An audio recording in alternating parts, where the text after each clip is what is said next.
പ്രൈസലോ മനുഷ്യജീവിതം സുഖദുഃഖ സമ്മിശ്രമാണ്. കഷ്ടം വരുമ്പോൾ അവൻ വളരെ പലപ്പോഴും ഭാരപ്പെട്ടു പോകുന്ന, ഞരങ്ങിപ്പോകുന്ന, പിറുപിറുക്കുന്ന ജീവിത അനുഭവങ്ങൾ മനുഷ്യജീവിതത്തിലുണ്ട്.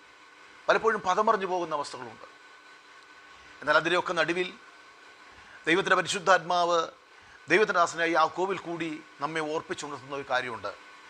5-ാം അധ്യായം 13-ാമത്തെ വാക്യത്തിൽ യാക്കോബ് അപ്പോസ്തലൻ ഇങ്ങനെയാണ് പറയുന്നത്: നിങ്ങളിൽ കഷ്ടമനുഭവിക്കുന്നവർ പ്രാർത്ഥിക്കട്ടെ, സുഖമനുഭവിക്കുന്നവർ പാട്ടുപാടട്ടെ.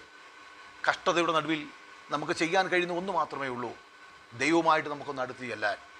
നമ്മുടെ കഷ്ടതയിൽ നാം ദൈവത്തോട് അടുത്ത് ചെന്ന് അവൻ്റെ സന്നിധിയിൽ സ്തുതിയോടും സ്തോത്രത്തോടും കൂടെ നമ്മുടെ വിഷയങ്ങളെ അവൻ്റെ സന്നിധിയിൽ സമർപ്പിക്കപ്പെടുവാൻ, അനുഗ്രഹിക്കപ്പെട്ട ഒരു ജീവിതത്തിൻ്റെ ഉടമസ്ഥരായി മാറുവാൻ, ജീവിതത്തിൻ്റെ എല്ലാ ഘട്ടങ്ങളിലും ദൈവസന്നിധിയിലേക്ക് അടുത്ത് ചെല്ലുവാനും, സന്തോഷത്തിൻ്റെ നാളുകളിൽ അവനെ സ്തോത്രം ചെയ്യുവാനും, സന്തോഷത്തിൻ്റെ കാലങ്ങളിൽ കർത്താവിന് മഹത്വം കൊടുക്കുവാനും ഇടയാകണം. അതാണ് നമ്മളെക്കുറിച്ച് ദൈവം ആഗ്രഹിക്കുന്നത്.